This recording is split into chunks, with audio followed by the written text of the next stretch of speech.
El zar Nicolás II gobierna Rusia durante 1917. La Revolución Rusa se da debido a varios factores. El primero de ellos fue el sistema absolutista. Rusia era gobernada por los zares, encargados del sistema absolutista.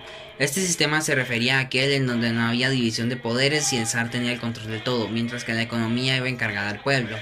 El resto de Europa era regida por la democracia, producto de la Revolución Francesa, mientras que Rusia no se quería actualizar. El segundo factor que llevó a la revolución fue el atraso económico y social. Este sistema, es decir, el absolutista, causó un atraso económico que derivaba un malestar social insoportable. En las únicas ciudades industriales, que eran Moscú y San Petersburgo, los obreros vivían en muy malas condiciones, pero tampoco la vida les sonreía a los campesinos. Aún en pleno siglo XX existían siervos y señores feudales. El tercer factor fueron los fracasos militares en la Gran Guerra. Por si lo que acabo de decir no bastara, Nicolás II se metió donde nadie lo llamó, es decir, en la Primera Guerra Mundial, y no salió tan bien como esperaban. En un principio lograron darle una paliza al Imperio Austrohúngaro, pero Alemania les devolvió el golpe y les fue peor de lo que les fue a los austrohúngaros. Aunque millones de soldados rusos eran reclutados, todos eran campesinos, por lo que ninguno tenía experiencia con las armas.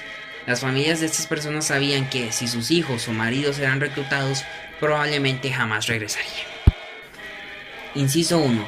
El hecho de que un campesino entrara a la guerra como soldado se puede comparar con un futbolista que no sabe nada de política y aún así decide volverse un abogado, que es probablemente el mayor conocedor de política que hay.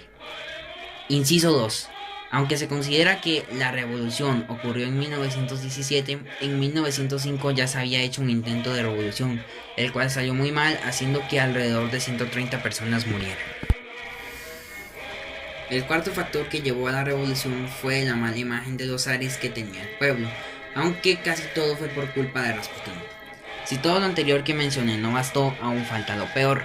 Rasputín llegó como un monje para curar a Alexei, el hijo del zar y probablemente el futuro zar. Este padecía de hemofilia, por lo que precisaban de un doctor que lo pudiera curar, y ahí fue donde llegó Rasputín.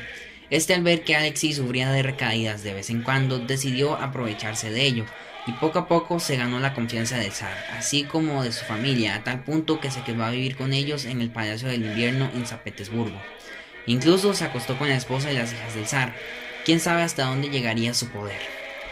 El pueblo tenía una muy mala imagen de Rasputín, así como de su familia, tanto que odiaban que cualquiera de ellos fuera mencionado. De hecho, gran parte de las decisiones del zar fueron malas sugerencias de Rasputín. En varias ocasiones el zar consideró abandonar a Rasputín, pero su esposa se lo impedía por... ya sabemos por qué. Pero todo esto terminó cuando se encontró el cadáver de Rasputín en el río. Se dice que varios rusos, dirigidos por el príncipe Félix Yusupov, fueron los responsables de su muerte. Después de años e intentos fallidos, finalmente lograron eliminar a Gregory Rasputin. Mientras tanto, la Duma había llegado a un acuerdo con los soviets, quienes eran un grupo de obreros, para lograr un gobierno democrático. En marzo de 1917, al ver que había perdido el control sobre el pueblo, el zar abdicó y cedió el poder.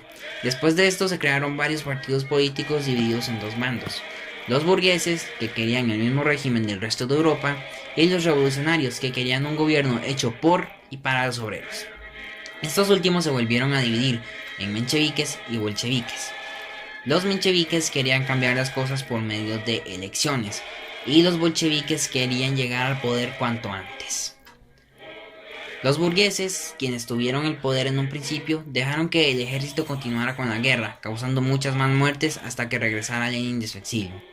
Este señor quería lo mismo que los soviets, que Rusia se actualizara y diera mejor paga a sus campesinos y obreros, pero esto falla y tanto Lenin como Trotsky, otro señor que era seguidor de Lenin, son exiliados. A Lenin lo envían a Serbia y a Trotsky lo envían a México, donde se refugia con Frida Kahlo, su esposo Diego Rivera, y con Chavela Vargas. Lenin, por su parte, llega a un acuerdo con Alemania y regresa a Rusia, aunque al regresar se esconde durante un tiempo. Después de la toma de poder del Palacio del Invierno por parte de los revolucionarios, se lleva a cabo el plan de los mencheviques para elegir al siguiente representante, pero la cosa se complica y ningún partido se pone de acuerdo, por lo que los bolcheviques llegan al poder. En marzo de 1918, los rusos firman el Tratado de Brest-Litovsk, donde firman la paz con los países con los que habían entrado en guerra. pero al mismo tiempo pierden algunos de sus territorios que los afectan. Tras las malas decisiones de los bolcheviques, se entra en una guerra civil. Se conformaron dos bandos, el Ejército Rojo, que quería un régimen comunista, y el Ejército Blanco, que quería un régimen monárquico. Había otros bandos, pero nadie los tomó nunca en cuenta, porque eran bandos que solo hacían revueltas campesinas. Mientras tanto, la familia del zar, así como sus leales sirvientes, estaban encerrados, hasta que en julio de 1918 son ejecutados en el sótano del Palacio del Invierno. Así es, absolutamente todos. Esta es la parte en la que haces un guiño a la cámara. Inciso 3. En 1922 se forma la Unión de Repúblicas Socialistas Soviéticas, o la URSS. Al mismo tiempo, los bolcheviques pasan a llamarse Partido Comunista. El Ejército Rojo venció a todos sus enemigos uno a uno, hasta que en 1923 termina la Guerra Civil, con la victoria del Ejército Rojo. Un año después, Lenin, quien fue considerado el líder de la revolución, murió de una hemorragia cerebral. Al final, el nuevo líder de Rusia quedó a cargo de un señor de aspecto de abuelito, buena onda y un bigote color marrón. No, gente, no es Super Mario, es Stalin. Cabe mencionar que Stalin significa acero. Este hombre ocasionó grandes cosas, casi todas fueron muy malas. Por mencionar un par de ellas, Stalin ordenó que todos los rivales fueran exiliados, encarcelados o, en el peor de los casos, asesinados. A su vez, este hombre asume el papel de padre benefactor, haciendo creer a la gente que él es alguien que llenará a Rusia de beneficios. Incluso creó la Comisión para la Seguridad del Estado, o la KGB, el equivalente al FBI en Rusia, para mantener su dictadura. Después de eso, el pueblo pierde el control que tenía sobre la economía, la industria y la sociedad, y pasa al Estado y al Partido Comunista. Stalin tenía unos cuantos planes en mente para cumplir cada 5 años, llamados planes quinquenales.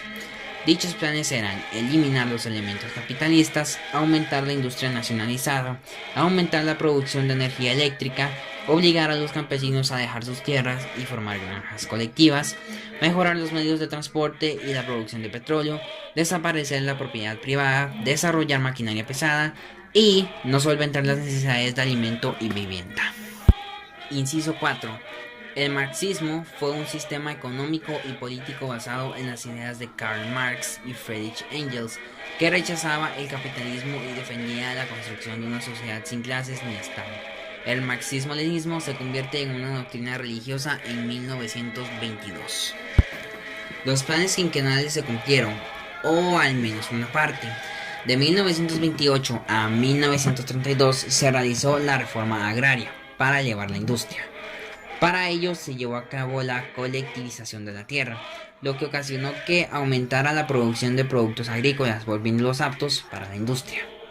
De 1973 a 1938 se llevó a cabo el desarrollo de la industria pesada. Para ello se triplicó la producción del acero, la del hierro se cuatriplicó y se llevó a cabo la producción del carbón. Esto desarrolló una industria bélica que preparó el armamento para la Segunda Guerra Mundial. De 1939 a 1941 hubo una interrupción, ya que la invasión nazi ocurría en estos instantes y se producieron tanques, armas, cañones y cualquier cosa que sirviera para enfrentarse a Hitler. Aunque los planes quinquenales parecían prometer en un principio, había unos cuantos defectos. El primero de ellos era la disciplina laboral. A veces se hacían acusaciones falsas a personas de saboteadoras o provocadoras. También nos obligaban a trabajar forzadamente contra su voluntad sin siquiera preguntar si estas personas se encontraban bien o no. Además, la maquinaria estatal iba contra los trabajadores. El segundo factor era la mala producción. Las tareas siempre eran aceleradas, los productos eran de muy mala calidad y las maquinarias siempre sufrían daños.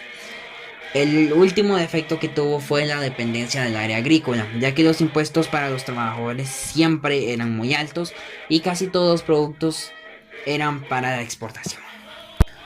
Inciso 5. Los países que formaban parte de la URSS eran Armenia, Azerbaiyán, Bielorrusia, Estonia, Georgia, Kazajistán, Kirguistán, Letonia, Lituania, Moldavia, Rusia, Tayikistán, Turkmenistán, Ucrania y Uzbekistán. Datos extra.